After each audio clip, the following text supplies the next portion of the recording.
Original teaching, experience brings transformation. Masters and Gurus, Kundalini power, and Satan, or Satnam. This knowledge comes from direct first-hand experiences with the Masters, including Jesus and Revelation. All these out-of-body teachings have their roots in India. They are all based on the satsang teachings of the Path of the Masters.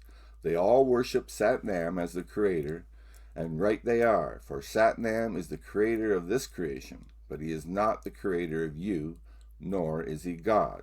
Satnam is Satan. Satnam is the great deceiver. He deceives his masters just as they deceive you. They teach you that unless you submit yourself to the master, and later to Satnam, then you will remain forever on the wheel. Fear. Their cockeyed truth is but cleverly concocted deviances, cloaked in a web of deceptions and lies. No one becomes, nor can become a master, unless he consciously gives his mind to Satnam, Satan. Satnam is the only one who can initiate a person with the Kundalini power, making them a master. And those so-called initiations of the masters are just Kundalini baths and showers and phenomena. A master is a fallen angel who has made himself one with Satnam through the initiation and has been given the Kundalini power according to the plans of Satnam. The master becomes a spokesperson and a representative of Satnam inside the creation of Satnam. Satnam is the key to all of the master's success in unfolding his Kundalini power, while at the same time Satnam controls the master's mind. Satnam and the masters are directly connected to each other, mind to mind, via a golden thread. They are in perfect oneness. The master has totally surrendered his mind to Satan in return for mastership, and thus the two are one. The master follows exactly what he must do, and he is guided by Satan to accomplish what he wants. The light and sound is all about deception. Our minds are to be made ignorant by this great deception, walled in and kept prisoners, to strip our minds of its will and the knowledge of our origin and our true identity. Satnam's creation is working just as it has been designed. The creation has been designed to provide great suffering, to tear down the will of the mind and get the mind to eventually submit to the will of Satan as master, to bring every fallen angel into oneness, bowing and worshiping Satnam as the Savior, as the one and only God. Yes, all the fallen angels inside this creation are being prepared for oneness with Satan through mastership. Once initiated by Satnam with the power of the Kundalini energy, the master's mind becomes totally consumed with, I am God. Here's how two masters in Ekankar describe their initiation. 1. Paul Twitchell, founder, describes his complete surrender to Satnam in The Tiger's Fang.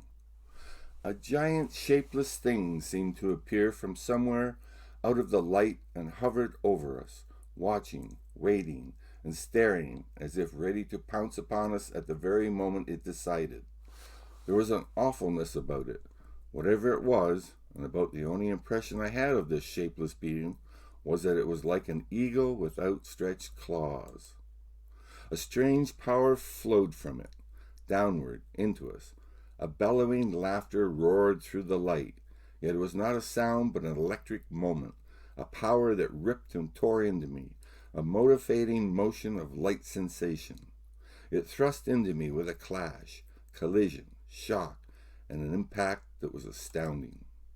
Something came out of the light, a shapeless thing like a cloud, smothering me with its flowing motion.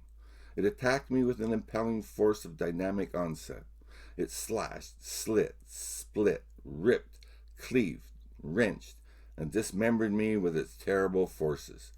Power, power. It shot atoms of sound towards me. Power. That is God. Understand, you fool. Nothing is greater than power. With power you can do anything. Defeat any enemy. Construct the good and be the greatest of all things. Look for yourself. Is not hatred more powerful than love? Can't you do more for yourself if you have revenge in doing it? You can too be the master and have followers who will come and worship at your feet. The Lord Agampushka came in suddenly, seized me with sharp talons, and pushed, pulled, and worked in a massaging manner that was astounding but painful. The sound whistled through me, and the hideous laughter rung around me and was like a nauseating pulse of electricity. The light became very strong around me. I was a part of that cloud of light, a flaming robe around me. In the center of this blinding light, something entered into my heart. Then I was God. Number 2 was Harold Klemp, current leader of Ekankar. Describes his God realization experience in Child in the Wilderness, pages 129 to 131. The stranger broke in on my thoughts. Look there, he said, the light of God. From out of the night, as if from a distant lighthouse, came a searing bolt of blue-white light that pierced my heart. The light of God poured endlessly into my heart as it swept down from the God plains. Then it came, barely a breath of sound gliding over the water. Oh God, no, I cried. With each tidal fall I reeled. The full ocean of love and mercy was crushing me, cleansing me, scouring, blessing. A great pain burst through me, a white-hot fire. I screamed in agony, oh God, let this stop. Long cries of anguish rose from my depths, deep and full. My body was ripped, slashed by 1,000 claws, and as many hammers pounded from all sides. I then became aware of standing bent over double on the bridge. Ghastly screams rent the night. Was this me? Slowly I straightened up. My sides burned with a stabbing pain. From the screams that came was soul's cleansing. This is not true. It is Harold. You jumped off that bridge because you had made a mistake by surrendering to Satnam. But later, when that Kundalini power settled in, you felt like a god. Not all masters, gods, are given the same degree of Kundalini power, and no master or even a group of masters could ever come close to the power of Satnam. He is very powerful. And so different levels of Kundalini power means different masters, gods, on the 6 different realms of the creation. And thus, on the 5 lower realms of form, which includes the physical, because the golden thread connection, Satnam can use any master as a vehicle to manifest himself. However, the real master, the Master Jesus, is not from this creation of Satnam's. The real master says not to call him master, but friend. He comes from far outside the bottomless pit. He was sent by the true God, the living God, into this creation of Satnam's to teach us about Satan and his plan and to show us the way back home. The truth is that there is only one way out of the bottomless pit, and there is only one way back home. And that way is by the grace of God, who put us here in the pit for our rebellion.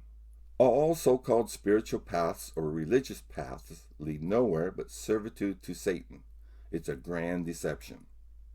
The fact is that even masters can never escape the wheel of reincarnation unless Satnam takes them back to the side of the pit to worship and serve him. And if these masters are who they say and claim to be, so full of love, how could they go and leave anyone behind in this hellhole? Our friend, who is dead, as we are now, in this world of the dead, is alive and alive forevermore.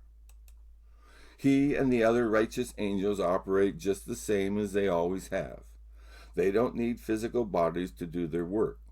They are not in this familiar creation of Satan's, although they can and do appear from time to time. They are not confined to this creation, nor the bottomless pit like Satnam and his followers, bathing in the coarse Kundalini energy of confinement. If they incarnate, it is for a purpose, after which God brings them back home. Let us think about these questions. Have you ever seen a master turn water into wine? They don't drink. Have you ever seen a master walk on water besides ice? Have you ever seen a master cure leprosy? Have you ever witnessed a master giving sight to someone born blind? Have you ever seen a master restore life to someone who has been dead for 4 days? Masters say things but demonstrate nothing but karmic excuses. They say they can live for hundreds of years, but none do. Where is your direct, personal, first-hand experience as a witness to these miracles? Stop letting phenomena be your miracle. Please hit the like button and take a moment to subscribe. Thank you. Click here on this icon to subscribe. Thank you. For more information, please watch this next video, Revelation, or watch this next video, The Trap. Thank you.